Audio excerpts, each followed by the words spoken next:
I'm a hopeless, disgusting romantic. I can fall in love in 15 seconds on anything and everybody. Lionel Richie is a name that instantly brings to mind soulful ballads, unforgettable melodies, and a voice that has soundtracked countless love stories.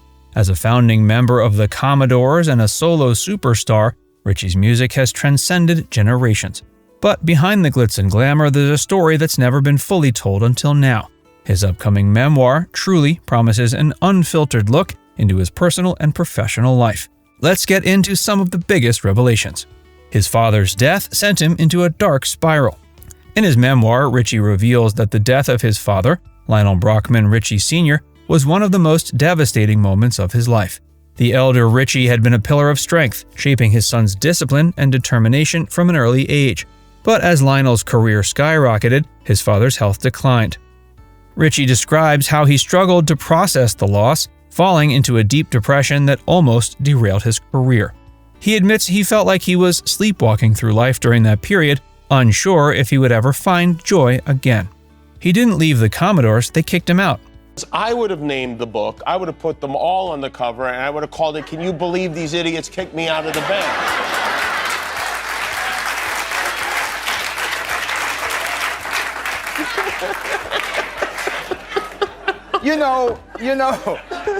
You just took 2 years of gingerly going around things. One of the most stunning revelations in Truly is the truth about how Lionel Richie parted ways with the Commodores. For years, the narrative was that Richie left voluntarily to pursue a solo career.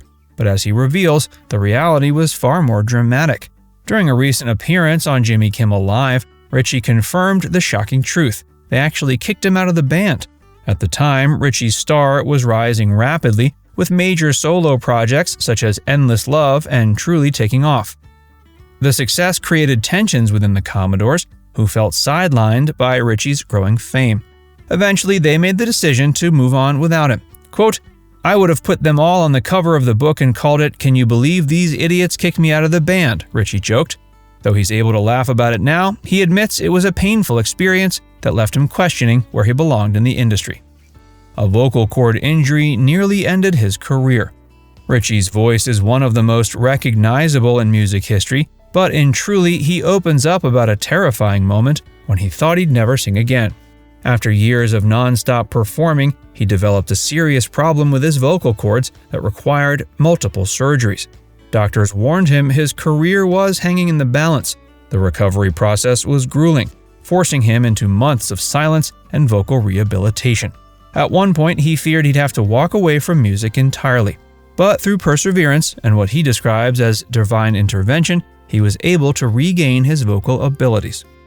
The crazy story behind We Are the World. My boy. So was this the night you recorded We Are the World? No. That was not? No. That Okay. was the That was night. a different one? I think neither one of us remember that night because there were some things in life you just don't remember, okay? Richie was one of the masterminds behind We Are the World, the legendary charity single he co-wrote with Michael Jackson. But as he reveals in Truly, the recording session was absolute chaos. During a particularly surreal moment, he found himself giving directions to some of the biggest stars in the world: Bruce Springsteen, Stevie Wonder, Bob Dylan, and Ray Charles, who were all crammed into one studio.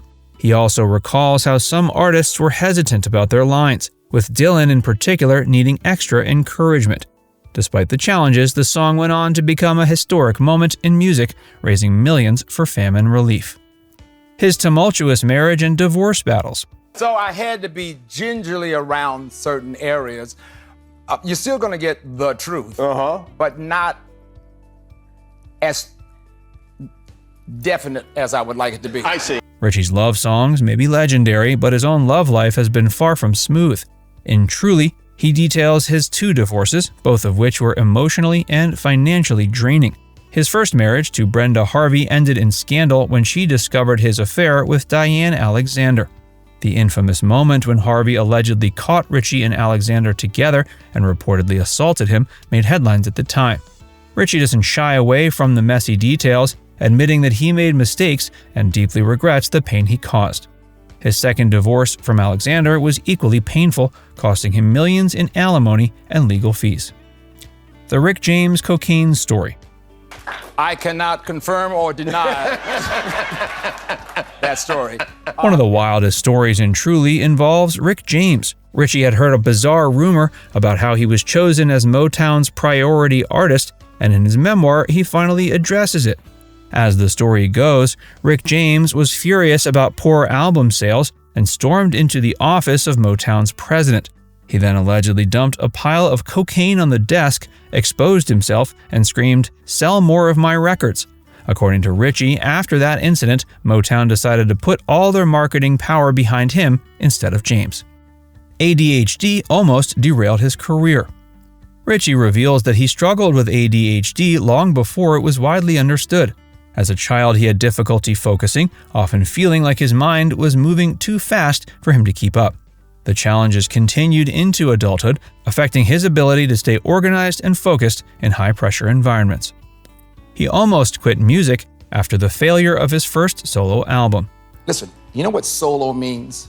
Yeah. Solo means you get another band. I already had a band. Right. The problem that happened with the Commodores was it was so difficult from a press point of view. In other words, everyone would write. It was very painful. I've been through this with the guys. When one guy gets a hit record and no one else gets the hit record, Right. I know what that feels like. And the press kept saying terrible things like, what's a guy like Lionel Richie doing in a band like the Commodores? Despite eventually becoming one of the most successful solo artists of all time, Richie reveals in Truly that his first steps away from the Commodores were anything but easy. While his early solo efforts, including Endless Love, found success, his first full-length album didn't perform as well as he'd hoped. Richie describes sitting in his home, questioning whether he'd made the right choice by stepping away from the band that had given him his start. At the time, he felt the weight of expectations from fans and the industry, and he wasn't sure if he could meet those high standards. The song he regrets giving away. Richie has penned some of the most iconic songs in music history, but in Truly, he opens up about one he now wishes he'd kept for himself. Although he doesn't explicitly name the song in interviews, Richie details in his memoir how he originally wrote a track for another artist, thinking it wouldn't fit his own style. The song went on to become a massive hit, but each time he heard it on the radio, he felt a pang of regret. Quote, "It was like watching someone else live out your dream," he writes. Richie doesn't hold resentment for the artist who recorded it. He even acknowledges that they did an incredible job. But he admits if he could go back in time, he would have held on to that song and recorded it himself. The truth about his feud with Prince. I look at Michael and I look at Prince and I look at Madonna and I go, oh, I should do something like that. Yes. And then all of a sudden I'd go over to do it and then I go, no, my mom and my dad are gonna kill me. Richie and Prince were two of the biggest names in music during the 80s, but as Truly reveals, there was a long-running tension between them. While the public mostly saw friendly competition, Richie admits that things were more complicated behind the scenes. The two artists had vastly different approaches to music, business, and fame. Richie recalls several instances where Prince took subtle jabs at him, including refusing to acknowledge his contributions to We Are the World. At the time, Richie was known for his crossover appeal and radio-friendly love songs, while Prince had a more experimental and rebellious style. Though they were never outright enemies, Richie admits he always felt a bit of a distance between them. But he also writes that later in life, he grew to appreciate Prince's artistic genius even more. Quote, "I used to take it personally. Now I just look back and laugh." He almost said no to American Idol. Well, actually, we're just here to kind of inspire, and it's sometimes the worst word is to tell the truth, because how do you prepare them for this? So you want to inspire them, but also be as truthful as possible and be amazed. Just be prepared to be amazed. Yeah. You know, because they will surprise you. You're not expecting that sound to come out of that body. Cool. You know, that age. At that age. Lionel has become a beloved judge on American Idol, but he reveals he nearly turned it down. When producers first approached him, Richie was hesitant. He had spent decades as a recording artist and songwriter and wasn't sure if he wanted to transition into television. He worried that being a judge would take away from his credibility as an artist. But after thinking it over, he realized that mentoring young musicians was something he'd always loved doing. He was almost in a supergroup with Michael Jackson and Stevie Wonder. Richie, Michael Jackson, and Stevie Wonder all worked together at different points in their careers, but Richie shares a fascinating what-if scenario. At one point, the three legends discussed forming a supergroup. The idea came during the We Are the World recording sessions. The chemistry between them was undeniable, and for a moment they toyed with the idea of making a full album together. Quote, "It would have been one of the greatest things ever," Richie admits, but schedules, egos, and the industry made it impossible. His biggest career regret. Hello, this connection's pretty bad. I can't hear you very well. I want to meet you where? Let me call you from a landline. Are you there?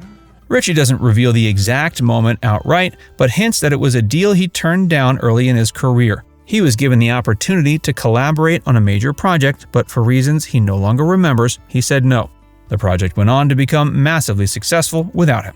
Now it's time to hear from you. Are you excited to read Lionel Richie's memoir? Let us know in the comments section below.